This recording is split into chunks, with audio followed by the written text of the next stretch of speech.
दादी माँ horror tales में आपका स्वागत है। अब तक तुमने राहुल को देखा, उसका डर, उसकी मजबूरी, उसका टूटना। लेकिन आज तुम देखोगे क्या होता है जब कोई इंसान धीरे धीरे इंसान रहना बंद कर देता है। रात गहरी थी, हवा बिल्कुल हल्की, जैसे पूरी दुनिया रुक गई हो। राहुल पेड़ के पास खड़ा था। उसके सामने वो, लाल साड़ी, लंबे बाल, आंखें लाल। लेकिन आज कुछ अलग था।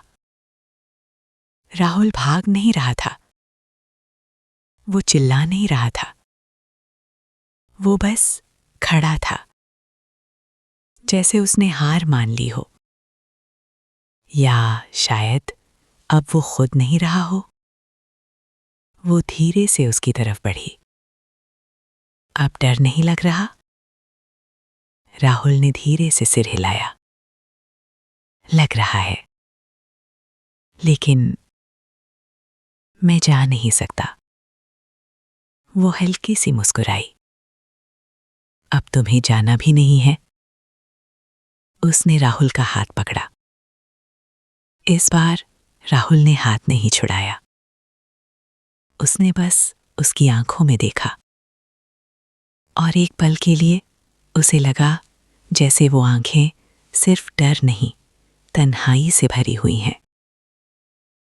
तुम यहां क्यों हो? राहुल ने धीरे से पूछा। वो कुछ सेकंड्स चुप रही, फिर धीरे से बोली, मैं यहां बंद हूं। राहुल ने पेड़ की तरफ देखा। इस पेड़ से? वो सिर हिलाती है।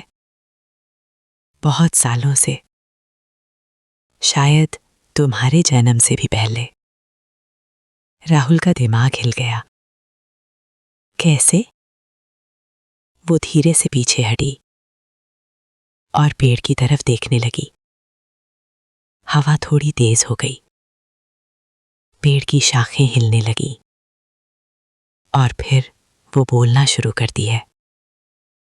मैं भी कभी तुम्हारी तरह थी, जिंदा, नॉर्मल इंसान। राहुल चुप सुन रहा था। एक गांव था, मैं वहां रहती थी। सब ठीक था, जब तक वो रुक गई। उसकी आवाज हल्की सी बदल गई। जब तक उसने मुझे धोखा नहीं दिया। राहुल ने धीरे से पूछा, कौन? वो धीरे से बोली, जिस पर मैंने भरोसा किया। हवा और तेज हो गई। उसने मुझे यहां बुलाया, इसी पेड़ के पास, प्यार के नाम पर, वचन के नाम पर। राहुल का दिल धीरे धीरे भारी होने लगा। फिर वो धीरे से राहुल की तरफ मुड़ती है और उसकी आंखों में सीधा देखकर बोलती है, फिर उसने मुझे मार दिया। एक पल के लिए सब चुप हो गया। राहुल का गला सूख गया। मार दिया? वो धीरे से मुस्कुराई, लेकिन वो मुस्कान दर्द से भरी थी। हाँ, उसने मुझे यहां जिंदा दफन कर दिया। राहुल पीछे हट गया। यहां? वो पेड़ की तरफ इशारा करती है। इसके नीचे। राहुल के पैर के नीचे की जमीन एक पल के लिए हिलती हुई महसूस हुई, जैसे वो सच में किसी के ऊपर खड़ा हो। फिर एक तांत्रिक आया। उसने मेरी आत्मा को यहां बांध दिया, ताकि मैं कभी जा ना सकूं। राहुल की सांस तेज हो गई। तुम फिर लोगों को क्यों बुलाती हो? वो धीरे से उसके करीब आई और हल्की सी आवाज में बोली, क्योंकि मैं अकेली नहीं रह सकती। राहुल चुप हो गया। उसने पहली बार उसे सिर्फ एक डरावनी चीज के रूप में नहीं, एक बंधी हुई आत्मा के रूप में देखा। तुम मुझे छोड़ सकते हो, राहुल ने धीरे से कहा। वो मुस्कुराई। सबने यही सोचा, सबने कोशिश की। राहुल का दिल तेज धड़कने लगा। फिर वो धीरे से बोली, फिर वो भी यहीं रह गए। राहुल ने पीछे हटना चाहा, लेकिन देर हो चुकी थी। वो उसके बिल्कुल पास आई और उसके सीने पर हाथ रखा। इस बार राहुल को दर्द महसूस हुआ, जैसे उसका दिल कोई जोर से पकड़ रहा हो। तुम अलग हो, वो धीरे से बोली। तुम मुझे समझ रहे हो? राहुल की आंखों से आंसू निकल आए।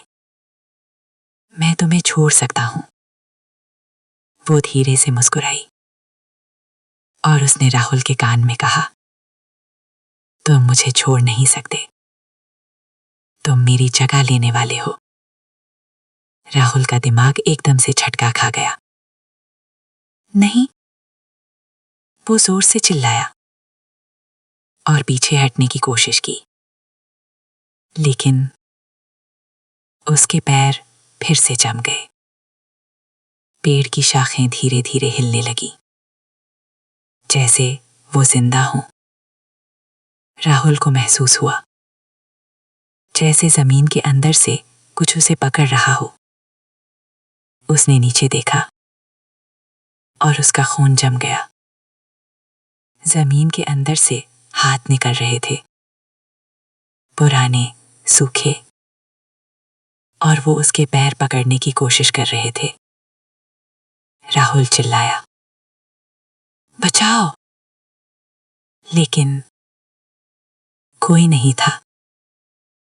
वो उसके सामने खड़ी थी, बिल्कुल शांत, और धीरे से बोली, चिल्लाने से कुछ नहीं होगा, अब तुम यहीं के हो।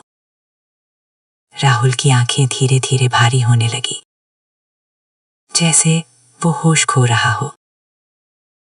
और उस पल उसे समझ आया, ये सिर्फ मौत नहीं है, ये बदलाव है। राहुल की सांस धीरे धीरे भारी हो रही थी।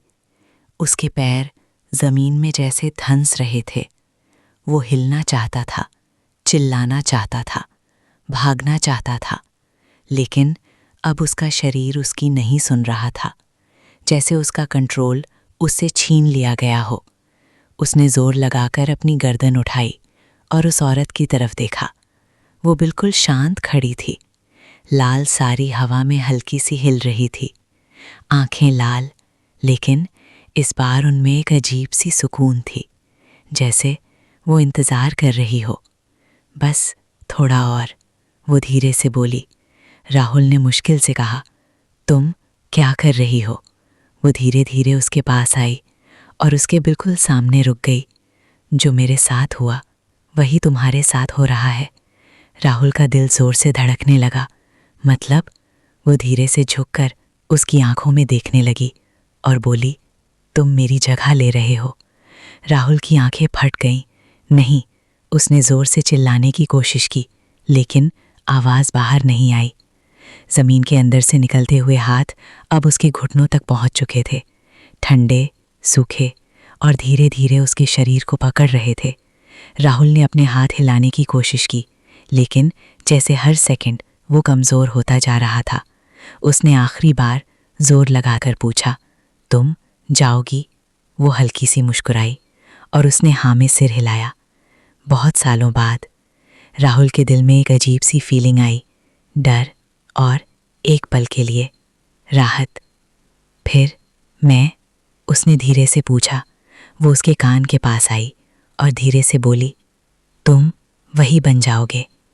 राहुल की आंखों से आंसू बहने लगे। मैं किसी को नहीं बुलाऊंगा। वो हल्की सी हंसी और बोली, सब यही कहते हैं, फिर तन्हाई जीत जाती है। ज़मीन के हाथ अब उसकी कमर तक आ चुके थे। राहुल को महसूस हुआ जैसे उसका शरीर अंदर की तरफ खींच रहा हो। उसकी सांस धीरे धीरे रुकने लगी, उसकी आंखें भारी होने लगी और उस पल उसने एक चीज़ महसूस की। उसका डर कम हो रहा था। उसकी जगह एक अजीब सा सुकून आ रहा था, जैसे वो खुद नहीं रहा। अचानक सब रुक गया। हवा रुक गई, पेड़ की शाखें रुक गईं और राहुल ने अपनी आंखें खोलीं। वो खड़ा था, बिल्कुल सीधा, पीपल के पेड़ के नीचे। उसने अपने हाथ देखे, नॉर्मल।